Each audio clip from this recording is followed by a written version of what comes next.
Good afternoon, everybody. Welcome to the Council on Foreign Relations. I'm Rush Doshi, Director of the China Strategy Initiative and CV Star Senior Fellow for Asia Studies here at the Council. We're excited to welcome all of you and our distinguished speaker Dr. Jay Shambaugh, to CFR, as part of the C. Peter McCullough Series on International Economics. This series has long been a platform for the world's foremost economic policy makers and scholars to address current topics in international economics and U.S. monetary policy. Today's conversation is also part of CFR's China Strategy Initiative and the Real Econ Initiative. Just a little bit about these two initiatives before we get started. 2 weeks ago, CFR launched the China Strategy Initiative to answer the questions at the heart of U.S.-China strategy. Our efforts involve 4 programs. First, we're standing up an open source observatory to acquire, digitize, and translate Chinese sources. We're launching China 360, a project to understand China's global activities and how countries respond to them.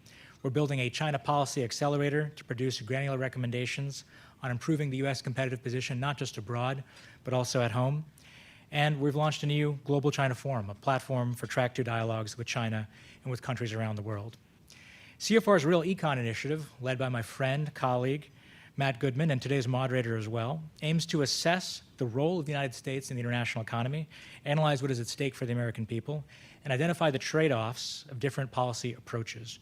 Matt previously served twice on the NSC staff, most recently as Director for National Economics in the Obama administration, and he was previously a Senior Vice President for Economics at CSIS. Let me now turn to our speaker in our run-of-show. CFR President Mike Froman had hoped to be here today to personally welcome and express his gratitude to Dr. Jay Shambaugh. We're so grateful that he's with us today at the Council on Foreign Relations. Dr. Shambaugh serves as the Undersecretary of the Treasury for International Affairs, where he helps formulate the department's international economic policies. From 2015 to 2017, Dr. Shambaugh was a member of the Council of Economic Advisors at the White House, and earlier served on the staff as Senior Economist for National Economics and then as Chief Economist. He's currently on leave as a Professor of Economics and International Affairs at George Washington University. This meeting today, we've got a few hundred people online, several in the room, at least 100 in the room. You'll have a chance to ask questions. We'll look forward to that conversation. Dr. Shambaugh will provide opening remarks, and then we'll engage in a moderated discussion with Matt Goodman before a question-answer period involving all of you. We have a great discussion, I think, coming up, so thank you all for joining us. And with that, let me turn to Dr. Jay Shambaugh to offer some opening remarks.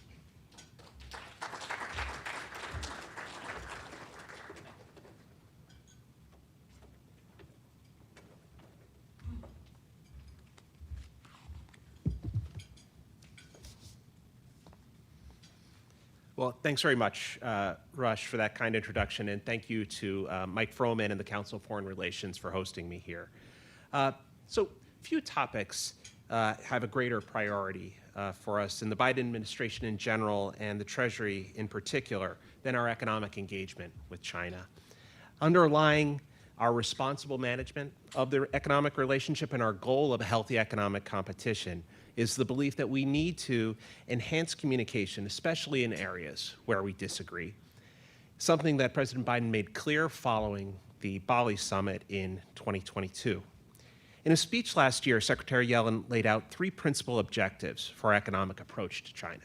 First, securing national security and human rights. Second, seeking a healthy economic relationship with a level playing field.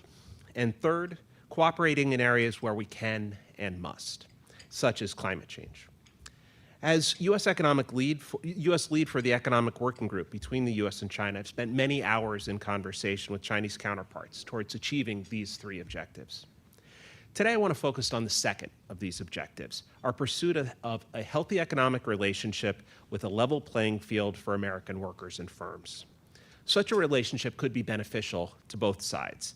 But we're growing concerned that China's enduring macroeconomic imbalances and non-market policies and practices pose a significant risk to workers and businesses in the United States and in the rest of the world. We're worried these features of China's economy can lead to industrial overcapacity that has significant spillovers around the world and can compromise our collective supply chain resilience given the resulting overconcentration in some manufacturing sectors. So let me be clear. We remain fully supportive of trade, which obviously includes countries exporting goods that they produce. But overcapacity is something different. it's not just production in excess of domestic demand. It is production that is untethered from global demand. So overcapacity concerns and interventions are not new, but we're seeing a resurgence of risks in new sectors. Earlier rounds of overcapacity led to job losses in the United States and shuttered American firms. Given China's size today, spillovers from its economy will be even more consequential. And that's why today I want to discuss what overcapacity is, what Chinese policies cause it, where we are seeing it, the potential global spillovers, and how we should respond. So as an international macroeconomist, I've studied the economic relationship between the United States and China for decades, both as an academic and as a policymaker. And throughout this time, perhaps the defining characteristic of this relationship has been macroeconomic imbalances and their effects. Take, for example, China's savings rate. China has maintained an exceptionally high savings rate for decades, and over the past 20 years, it has been roughly 45 to 50% of GDP. That's more than twice the historical OECD average, and about 10 to 20 percentage points above comparator East Asian economies. China comprises 28% of global savings, but around 18% of global output. The corollary of high savings is low levels of household consumption at less than 40% of GDP. China's consumption is low relative to other countries at similar income levels. So it's textbook economics that these savings must be channeled somewhere, which leaves China's economy reliant on a combination of domestic investment and foreign demand to drive growth. And the mix between these two factors has gone back and forth over time. 20 years ago, China relied on foreign demand with a large and growing current account surplus.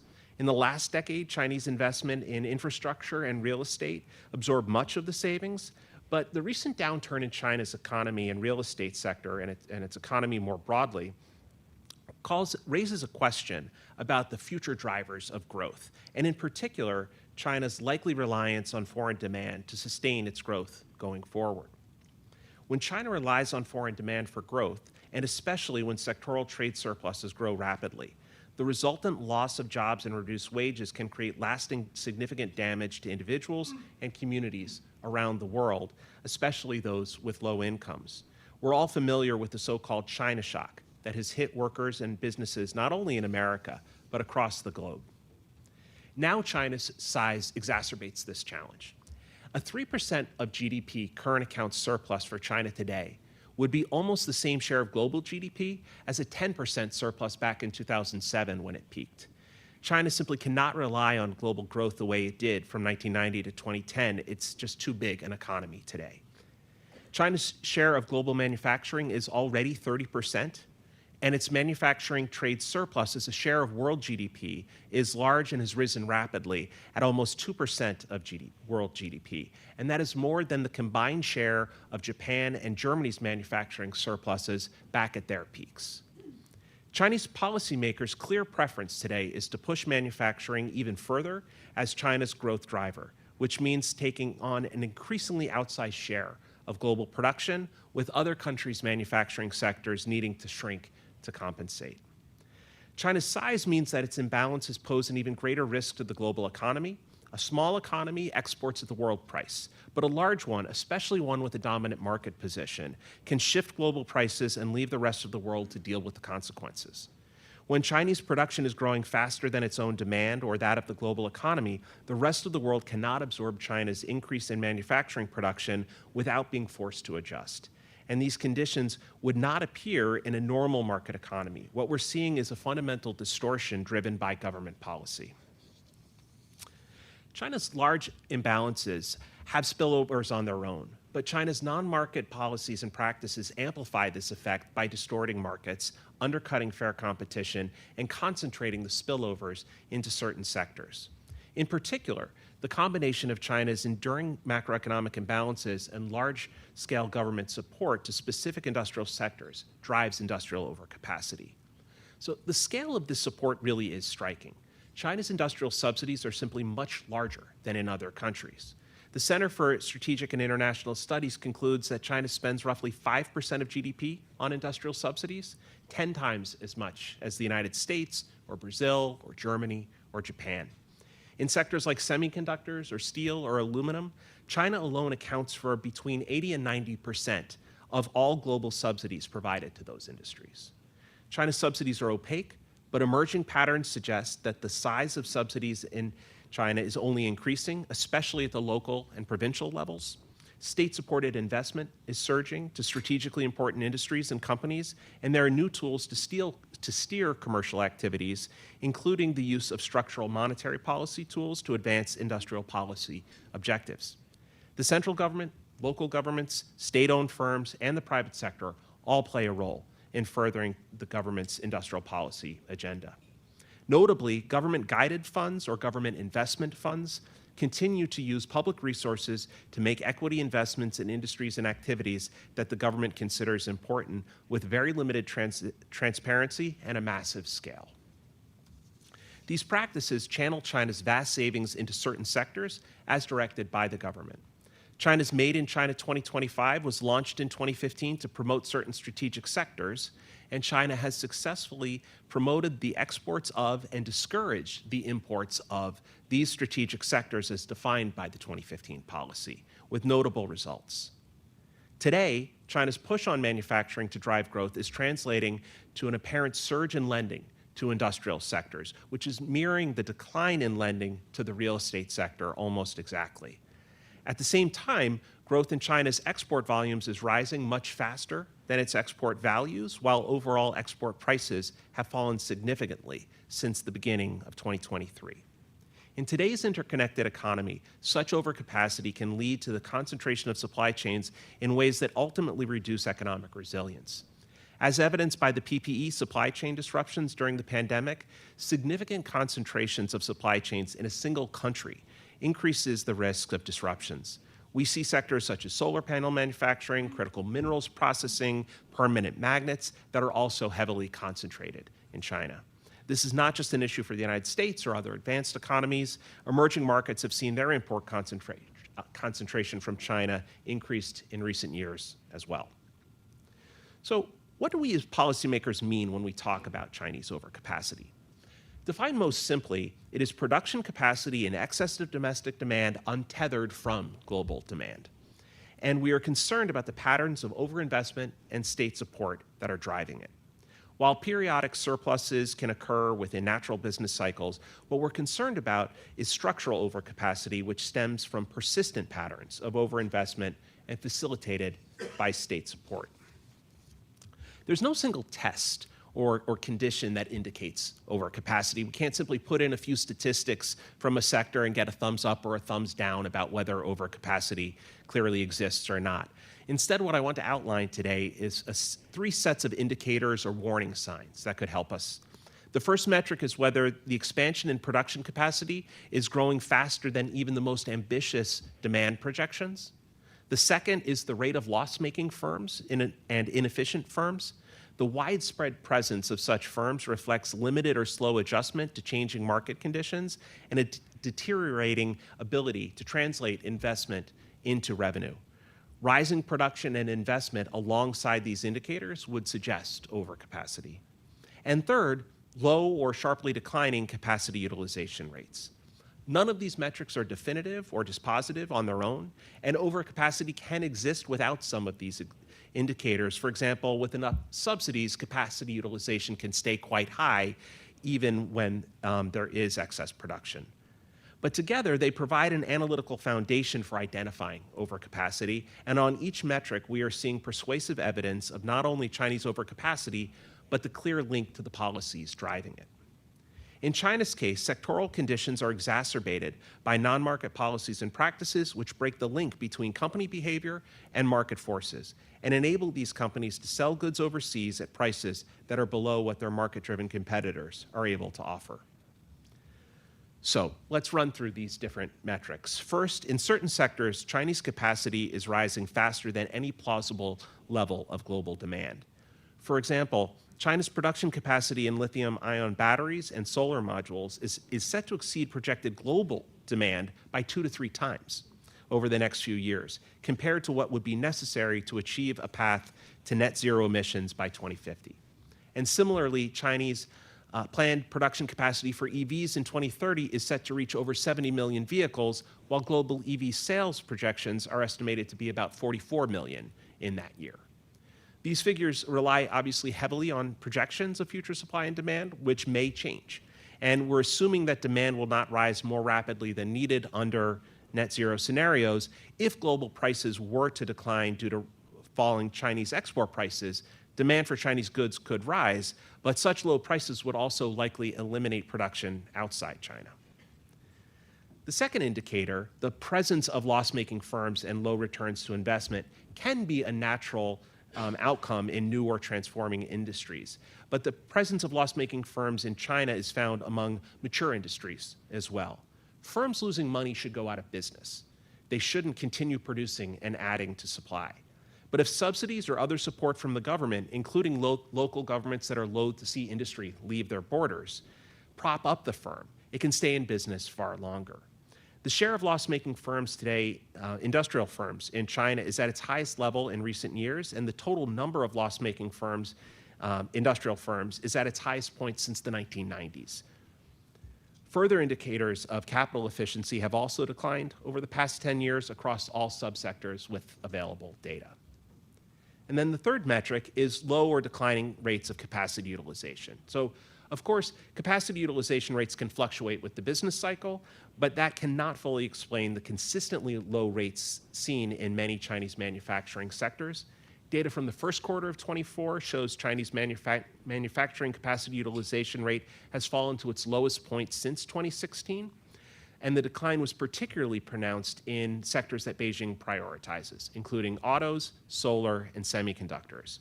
Utilization rates for finished solar panel production tumbled to 23% in February of 24, which is down from more than 60% a year earlier. And IEA estimates that last year Chinese battery output was less than 50% of total production capacity. So some Chinese officials have argued publicly that other economies have production in excess of domestic demand and that this is a normal part of trade. And as I said earlier, our concern is not about exports or even China having a comparative advantage in some sectors. It's that the breadth of Chinese government support means that production does not respond to global market demand. The United States and many other market economies have successful export sectors, but our firms have an incentive to respond to global market signals. During a global downturn, adjustment winds up falling first and foremost on market economies. Chinese firms guided and supported by the government will expand production, face domestic market saturation, and then resort to exporting excess production at below market rates. Chinese production is also less responsive during a downturn, such that rather than decreasing production or undergoing industry consolidation, Chinese industries can often maintain production, continuing to push excess supply abroad. And in both cases, the results are similar. Overcapacity distorts global prices, threatens the long-term viability of foreign competitors, and shifts adjustment onto foreign countries, advanced and developing economies alike. Another helpful indicator, in fact, of overcapacity is how countries are responding. Rising cases of anti-dumping being brought against firms from a particular country may suggest that its firms are selling at prices below cost or normal market conditions. China's imbalances and their spillovers have not gone unnoticed, obviously. Secretary Yellen has consistently raised China's unfair economic practices and overcapacity concerns with her counterparts, from her first visit to Beijing last year to recent meetings in April. And the Biden administration has taken important steps to level the playing field, using a range of tools to protect American manufacturers who are subject to unfair and heavily subsidized competition. And so this includes ongoing diplomatic engagement with China, includes the Economic Working Group, it includes historic investments under the CHIPS Act, the Bipartisan Infrastructure Law, or the IRA, as well as trade enforcement, including the revised 301 tariffs or actions involving anti-dumping or countervailing duties. The results of the 301 review outline strategic and targeted steps that are needed to respond to specific longstanding unreasonable trade practices related to forced technology transfer by China. In crafting the tariff regime to achieve this objective, President Biden directed USTR to raise tariffs on $18 billion of imports in sectors where we are looking to preserve and increase supply chain resilience and protect American workers in the face of unfair Chinese production. We're not alone in seeking to address negative spillovers from China's non-market practices. The EU and Turkey have also recently imposed tariffs on Chinese EV imports. Mexico, Chile, and Brazil have taken actions on Chinese steel, and India has used tariffs and other tools to defend its solar manufacturers. And while each country had their own concerns and needs, the underlying reason is undeniable. As the G7 leaders and finance ministers have stated, China's overcapacity, quote, undermines our workers, industries, and economic resilience and security. The United States will act, and we won't be alone. So let me conclude with a broader perspective. First, overcapacity concerns are not new, and China is not blind to them. In the past, China has acknowledged excess capacity in several industries, including steel, cement, and glass. And more recently, Chinese officials have publicly acknowledged overcapacity as a risk to sustained economic recovery during their Congress's annual meetings in March and their Central Economic Work Conference last December. Continued production beyond what a market can bear is an inefficient waste of resources. Reining in overcapacity could be good for China, boosting productivity and efficiency. However, their efforts from prior years to address overcapacity in a small number of sectors are being reversed, and overcapacity appears to be growing. Second, this is a global issue. The United States, along with our allies and partners in developing countries and advanced economies alike, share mutual objectives to address Chinese policies that have negative economic spillovers to our firms, our workers, and to economic resilience.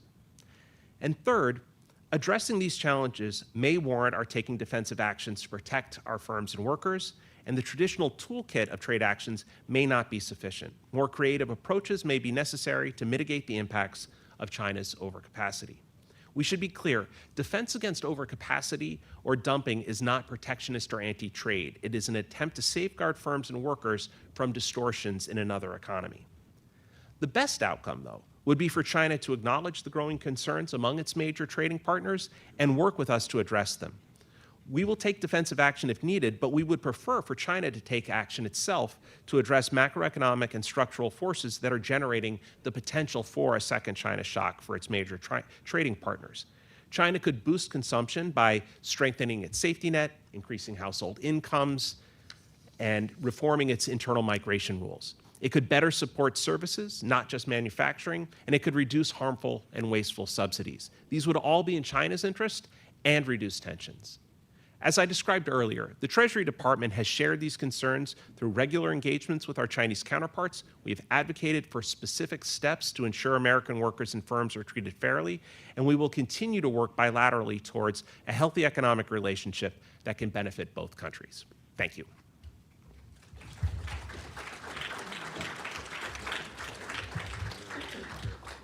Here, and I'll go around here.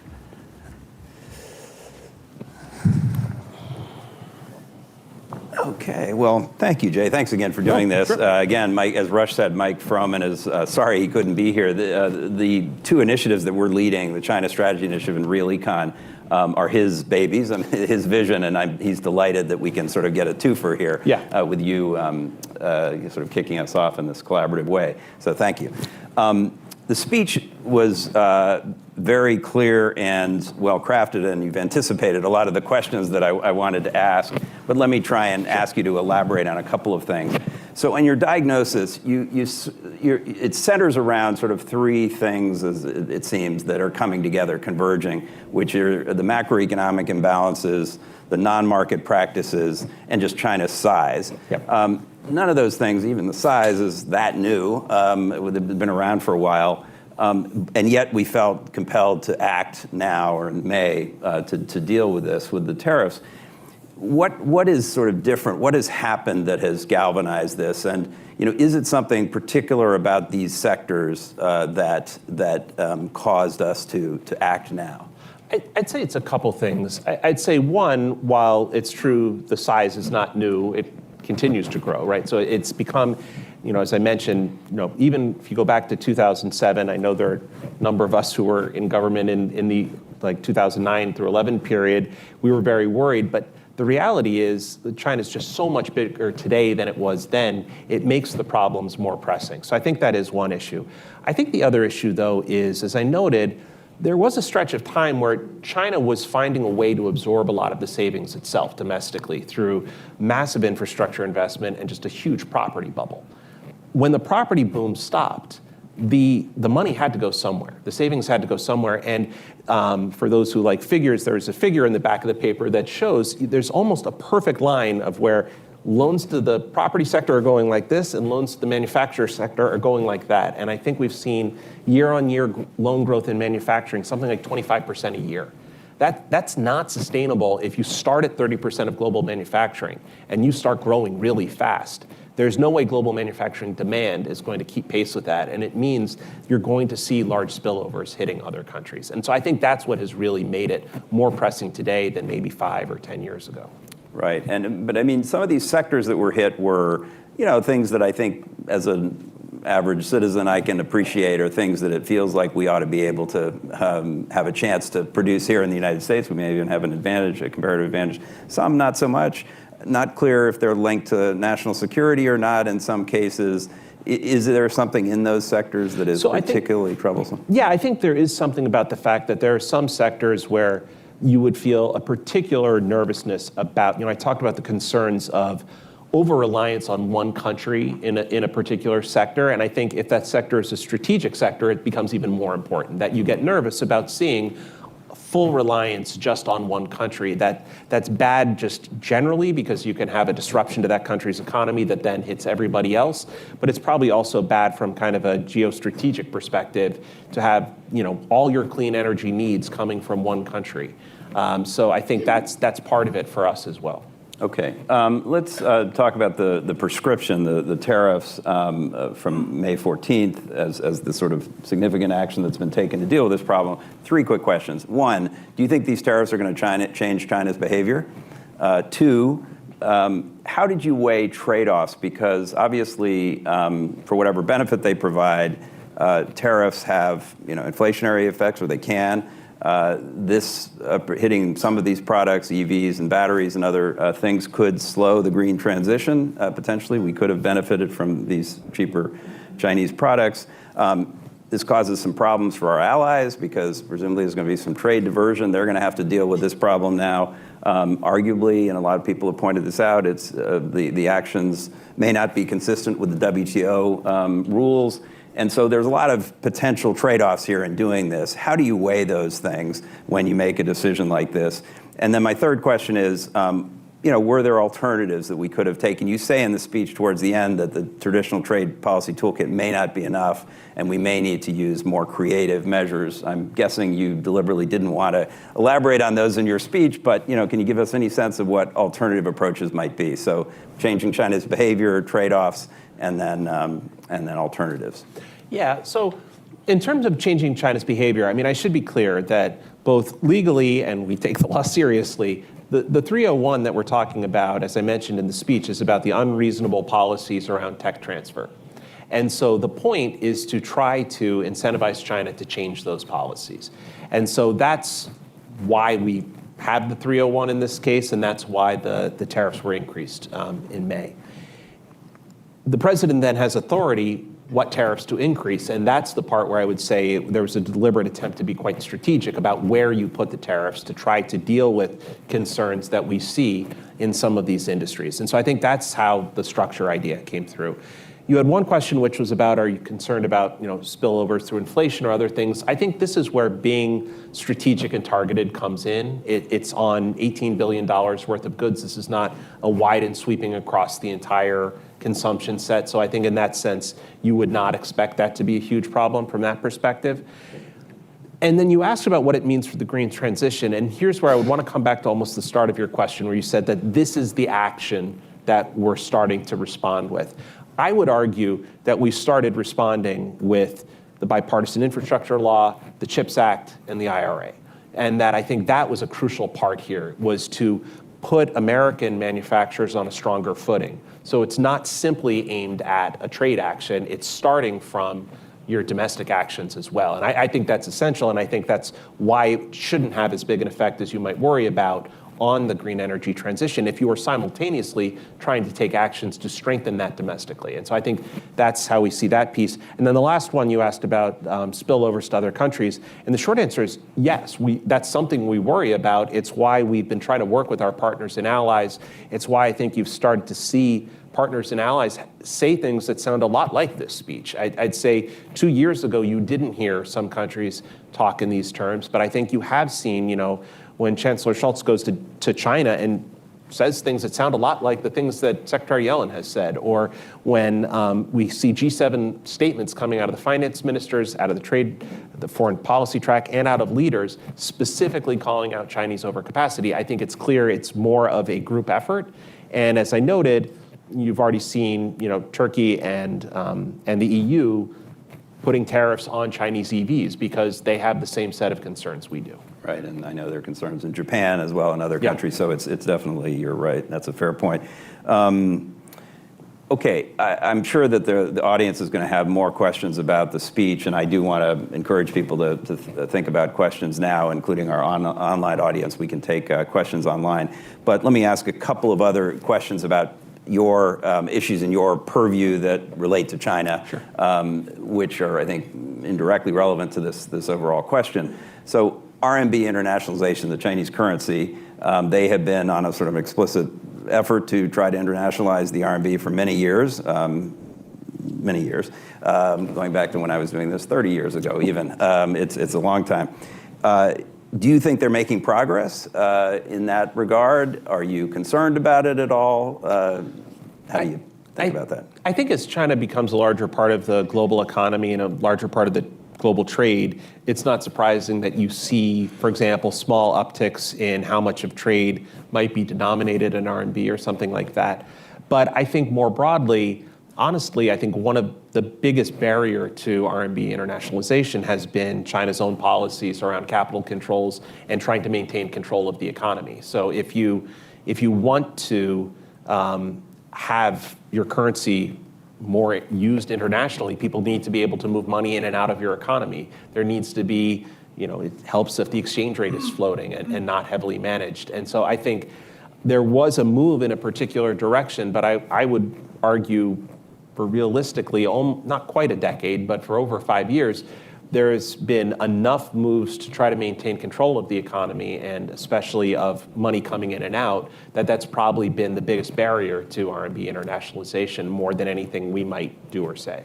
Right. So not really something that is of immediate concern, and there were days when we were worried about this. I mean, I'm an economist. I worry about everything by my nature, and so I worry about every problem I see, and I've got an amazing team of people who are studying every issue we could worry about. So it's not that it's something we're ignoring. It's just, I think realistically what we're seeing is it's not something that's moving quite as fast as you might have thought, in part because of capital controls and other controls within the Chinese economy. Okay. Another topic is global debt. Specifically debt in emerging developing countries. A lot of countries under real strain in sub-Saharan Africa and Sri Lanka, other places. And this is, I know, a high priority for the Treasury Department. The G20 set up this common framework to try to deal with this debt in a sort of systematic way. China has not been particularly, and that's why my question is, have they been any more constructive? They had not been particularly constructive early on in this process. Are they getting more constructive? Do they see that this is a problem for them as well, that they need to sort of contribute to joint action? Are we making progress generally? Is this enough? How are we doing on that debt question? I would say we're making progress, but at a frustratingly slow pace at times. And so when you ask, is China more constructive today than they were at the start of the process? I think on that you can definitely answer yes. I think there was a time when China was quite open that they felt, for example, multilateral development banks and other preferred creditors would need to take large haircuts before China would. And I think over time, there's been more recognition how this process has tended to work over decades. The notion that the last time the MDBs took haircuts was after the bilateral creditors all basically took 100% haircuts. And that this is not where you start. And so I think you've seen China come through that. I think It's a complicated process domestically for them to figure out. You've got different players and different actors, and who is responsible for taking the loss or making the decision to take the loss is complicated. But I think they have been working to try to figure out how that system works, and the rest of the world has been working to try to figure out how to work with China on these issues. The IMF and World Bank set up a global sovereign debt roundtable that I think has actually been very helpful here, because it's let technocrats kind of get together. Crucially, I think having a lot of the debtor countries in the room helps. When the finance minister from Zambia is sitting there saying, this is what it is doing to my country to wait another 6 months. It frankly helps. It makes people, the US can say, we're worried about Zambia. This is really bad for them. But it's very different when it's the minister himself saying it. And so I think that's been a useful kind of prod, not just to China, but to any creditor of how we need to think about this. So I think we're making some progress. It is too slow. We continue to work to try to figure out how to make this system work faster and better. But I would say, certainly some cases like Zambia eventually, we have gotten further towards resolution, and that's important. Okay. I'm going to try to get two more things, sneak in two more things, and then I'm going to go to the audience, so brace yourselves or be ready to go. One is you mentioned that national security is obviously one of the things under your purview, and one of the things that Secretary Yellen has laid out as an area of objective with China. Currently pending, we have rules on outbound investment screening, and there's a lot of interest in that issue and what it means. It seems, again, I always look at these things sort of as an average citizen. It seems reasonable that we might want to take some narrow, targeted efforts to address national security-related concerns in this space. But have we gotten that right, and are we doing all the things around that are going to be necessary, like working with allies again to make sure they're doing similar things? Because otherwise, the water's going to get around the dam, right? If we're concerned, how do you think about that, and how should our audience think about this outbound investment screening? So I think the outbound investment screening order has been just realistically a big success in terms of us trying to demonstrate how we would approach this. So one of the things Secretary Yellen talked about back in her speech a year ago, when she talked about protecting national security with economic tools at times, was that we would be narrowly targeted, we would communicate clearly, we would be transparent, that it would match what Jake Sullivan has talked about, a small yard, high fence. And I think when you look at outbound, that has been very much what we have tried to do. So there are 3 sectors, and it is limited within those sectors where prohibitions would show up. We took wide comments. We did it first as an ANPRM and then an NPRM, trying to be as transparent as possible, taking comments from Chinese firms and industrial organizations, lots from US investors to make sure we could get this right. We talked to the Chinese in advance to make sure they understood what was coming so they didn't misinterpret it. That, to us, is one of the keys of being able to talk back and forth. Is, as I noted, we think it's important to talk where you don't agree also, to make sure you can diffuse situations and you don't accidentally find yourself arguing when you don't need to. We've actually used the Economic Working Group to talk a lot about outbound investment restrictions, because what we said to the Chinese was, sure, we will tell you anything you want to know about ours, and we would like to know about yours, because China also has an outbound investment restrictions regime.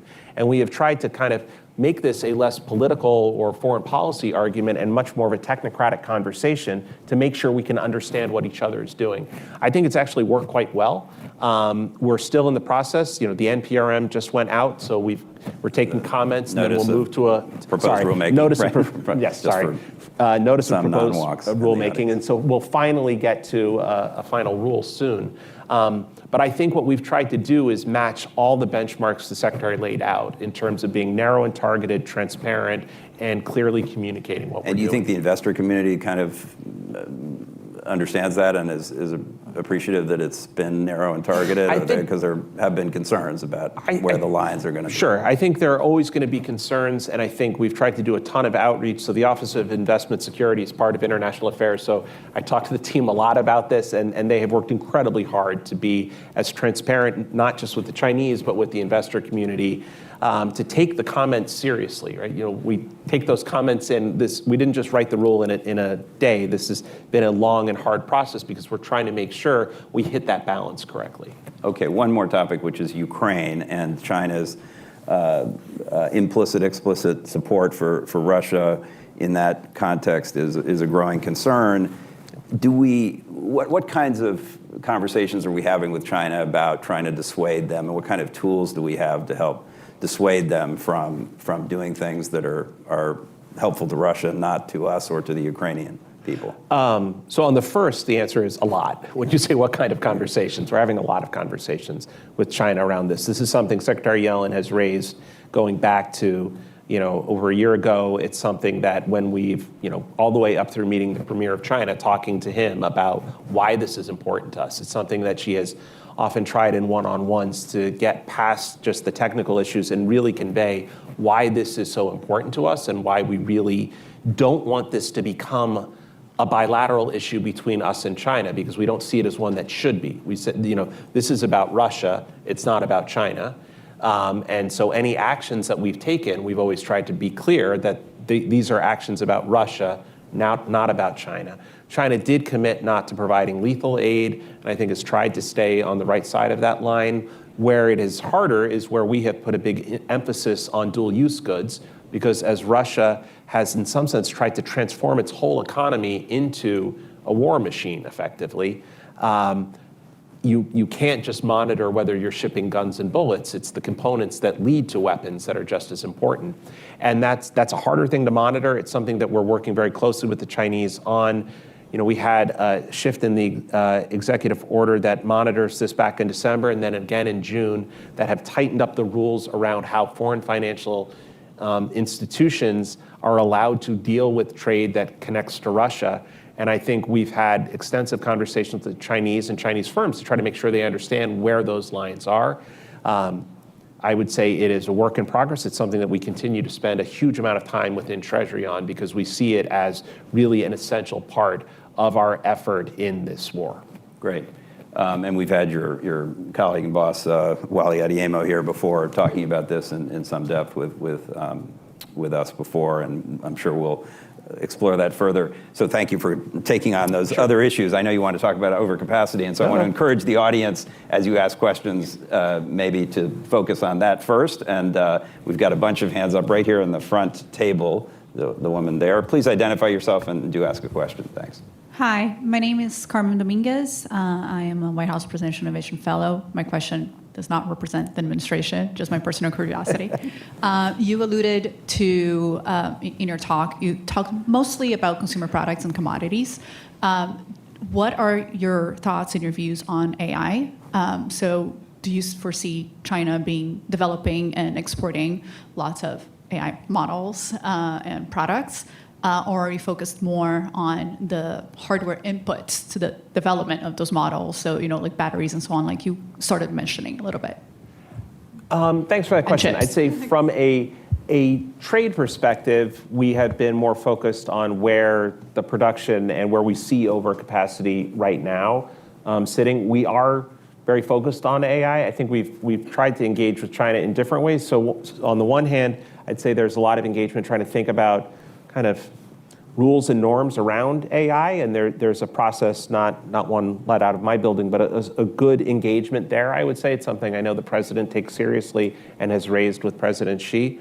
I would say at the same time, the outbound investment order that we were just discussing certainly connects to this, and here it's where we see technologies that are being developed in the United States that have national security implications as things that we don't want to just go straight to China, and that we think we have national security reasons to prevent that. And so I'd say there's probably almost been more of a focus on kind of the trade of technology going in that direction than the other. Okay, I'm going to take another one in the room, the woman at the second table there, if we can, and then I'll take one online after that, and welcome other online questions. Hi, thank you. My name is Beth Keck. I'm from Bentonville, Arkansas.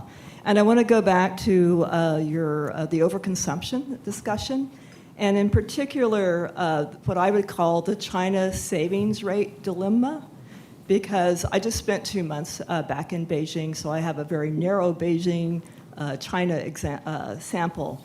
But there's still issues with healthcare, cost of healthcare, so that's why you save, the lack of adequate government pensions, an unstable stock market, and gold is looking pretty good to my Chinese friends.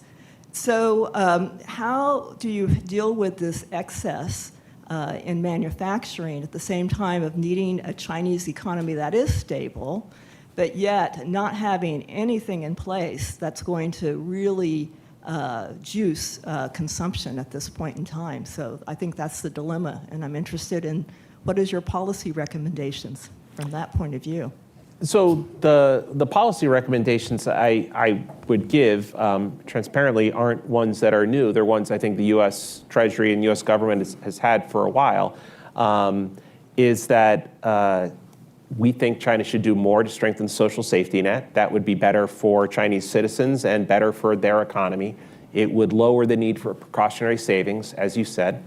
I think actually shifting more income to households is an essential part of that also. So a lot of the savings you see in China is actually from the corporate sector, and some of that is because not enough of the revenues are going back to households through higher wages or profits being distributed. And so that would be another way that would help increase the consumption. It would make people maybe need to save a little less. But there are a number of other things beyond that. I think one of the things I mentioned in the speech is a reform of the internal migration system, or the HOKU system, which would actually be really helpful, because if people had more legal rights to where they are, they have better access to whatever healthcare or education systems there are where they live. It also would make it easier for them to buy property, buy homes, which you then start to buy other stuff because you have that. So I actually think there are a lot of things that we see as very, very good for China that would also then help deal with the issues that we're concerned about. I agree that the reason I started the speech with the savings rate is because from our perspective, that is in some ways the starting point of these issues. It then gets filtered through a government focus on manufacturing and non-market policies and practices that steer those savings towards particular sectors. But you're right that the fundamental issue there is the savings rate, and I think there are a number of things China could do that I think would be really good for China that would help in this way. Can I just follow up and ask, do you talk to the Chinese about these things? Yes. And do they appreciate it when you talk about their internal migration system or their healthcare system? So the internal migration one is one I don't usually raise with them, but I have had Chinese because that gets a little into things that I know cross out of economics purely. But I have had it raised with me by Chinese interlocutors. I mean, they know that it's I didn't just come up with these. They're well aware that that is a way to increase consumption. They're well aware that there's precautionary savings because the Social Security and pension and healthcare systems aren't good enough. They know these things. And so, yes, I mean, we have extensive conversations about this. This is the whole point of the Economic Working Group, is to be able to have conversations like this and go back and forth in detail around issues of overcapacity, and not just starting with, we're worried that you have overcapacity in industry X, but we're worried about the macroeconomic imbalances and where that take us. And this is something that, Secretary Yellen, given her career and her stature as an economist, is very well placed to make these arguments to the Chinese. And she does every time we talk to them. She starts talking about the savings rate and how you could reduce it in a way that would be good for China. Super. Okay, I'm going to take the online question, Brianna. We will take our next question from Mr. Hochberg. Go ahead, Fred. Okay. Hi, Matt. Hi, Jay. When I chaired Exim, we tried very hard to get China to have competitive rates with no success, bluntly. But many people say this is what you describe in our policy today is really just about jobs and at the expense of consumers, which is sort of what Matt commented.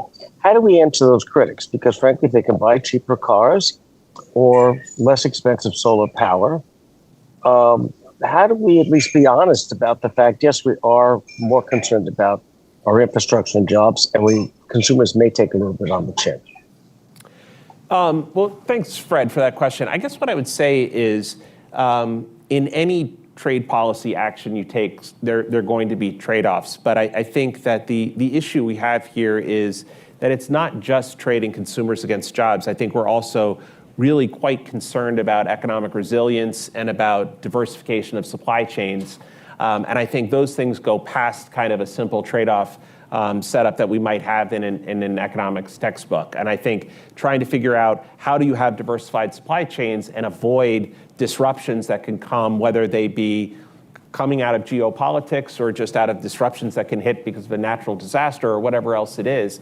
I think that's one of the things that we're quite worried about.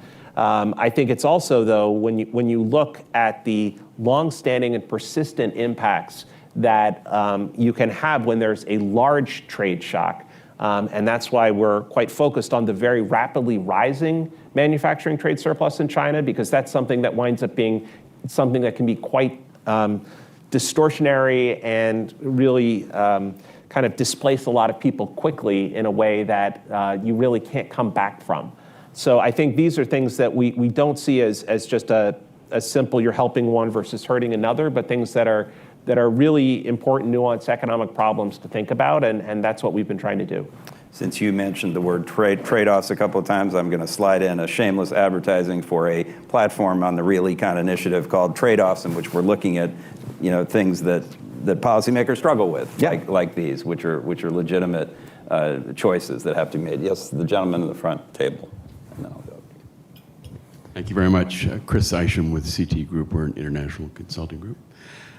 Question about Chinese money laundering organizations and their role, your analysis of their role in drug trafficking, particularly fentanyl trafficking coming out of Mexico. I believe Treasury has sanctioned some individuals, some organizations. What's your evaluation of that, and have you seen any cooperation from the Chinese state in cracking down on these networks? So I'd say two things. Thanks for the question, first of all. This is actually something that occupies a lot of people's time within Treasury. So AML-CFT is something that anti-money laundering and countering finance of terrorism is something we take obviously incredibly seriously. With regards to China in particular, what I'd say this was one of the key outputs of the Secretary's visit in April, was restarting an AML-CFT dialogue, getting kind of technocrats from both sides in a room. This is something they used to do more of. We see this as something that, as I think I noted at the top of the speech, we see it as something about responsibly managing this relationship. You should be able to do things like this. The world's two largest economies should both have an interest in combating financing of terrorism and combating money laundering. And so trying to get us together to do that jointly can be very helpful. So we see this as something that we're making some progress on and that we think is really important. There has, in addition to that, been a dialogue that came out of the presidential track, out of presidential bilats that's specifically aimed at fentanyl. And Treasury feeds into that as well, because as you note, there are key roles that are coming out of money laundering that connect to the fentanyl trafficking. So I think we are engaged with the Chinese on both of these. Where we see opportunities or the need to take actions, as you noted, whether it's to firms or to financial institutions that are involved in trafficking, we take those actions, but we're also trying to work with China just to curb the activity and steer it away. Great, and we have another online caller. We'll take our next question from Dan Rosen. Hey, Dan, go ahead. Hey, hi there, Matt. Hi, Jay. Really fascinating presentation. Look forward to digesting it quite a lot more. Jay, you noted that planning for supply beyond a reasonable expectation about demand is one of the essential, kind of characterizations of the problem here. Beijing continues to maintain that its economy is doing very well at above 5% annualized growth rates. The IMF and the OECD economic offices seem to endorse and amplify that. But some of us have grave concerns as to whether China's economy really is delivering that kind of growth. Is there concern at Treasury that in order to avoid an even more kind of blatant oversupply picture, there's an overstatement of gross domestic product expectations coming out of Beijing? Thank you. Thanks, Dan. That's a great question. And so I think in particular, the question around projected supply versus projected demand, as I noted, there's a challenge there that there are projections, obviously. And so to your point, if you're worried that the Chinese government is trying to maintain optimistic outlooks, they're going to over-project what supply could be. I think that's distinctly a concern. I think what we're trying to point to, though, is in some of these industries where you've got projected capacity or projected production at 2 or 3 times what global demand is. Right? That's something that just clearly strikes us as an example of overcapacity. And then when you see it mirrored by a huge number of money-losing firms and declining capacity utilization, it strikes us as kind of clear evidence of the problem we're worried about. But your point is one reason why we said there's no one indicator I would point at. If I knew I could solidly trust global demand projections and Chinese supply projections, then that would maybe be a sufficient statistic. But because we don't know that we can just trust those statistics alone, that's one reason you would take a more holistic approach to thinking about it. Okay, great. There was a woman there at the second table. Yeah, thanks. Thank you. Jessica Berlin. I'm a senior fellow at SIPA. And I wanted to refer back to your comments on China and Russia. You said you were trying to reassure the Chinese that this is about Russia, not about China. But I think most Ukrainians and also even the Russians would disagree. It's very much about China. Without the Chinese economy filling the gap of European and American trade, the Russian economy would be a shambles right now. And also the Chinese are supplying over $300 million a month in dual-use products at this point, roughly estimated a couple months ago. So my question is, what do you see as this administration's interest in or capacity to deter China more from fueling Russia's war machine? And from your comments, there was a sort of tone of almost like we're trying to make sure China doesn't feel like it's about them, but it is about them. So what is the intention or the logic in that approach? So I guess I appreciate the question because I want to make sure I'm clear about this, which is to say, when we say it's not about China specifically, we're not passing China-specific rules. We're passing rules that relate to how any country engages with Russia. So the point is, it's about how a country engages with Russia. It's not which country is doing it. Obviously, China being the largest manufacturing economy in the world, it becomes the most important country in terms of dual-use goods that could flow to Russia. They have they have a large land border. They have a long-standing trading relationship. It's a crucial piece to nail down. So I don't mean to minimize when we're talking about China. My point there is we are trying to convey to the Chinese that we are not targeting them. We are targeting Russia, but Chinese behavior has to change.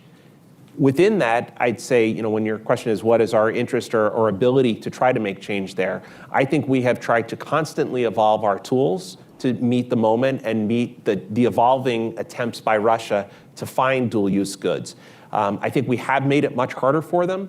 I think that is our impression. I don't think it's our impression alone. I think you see it in statements from the Russians as well. I think the actions in December that put restrictions on foreign financial institutions, but crucially the change in June as well, I think are 2 steps that have made financial firms in China, and this is something that Treasury has much more capacity to try to influence, see a risk in moving goods to Russia, in particular dual-use goods or dealing with any kind of entity that is considered part of the Russian industrial base. And so I think we are starting to see some impact there. It's something that we certainly constantly evaluate whether the tools we're using are working and both try to talk to the Chinese about where we see the problem. If we have to sanction Chinese firms, we do, but also try to work to make sure we've got the right tools to stop the flow of these goods.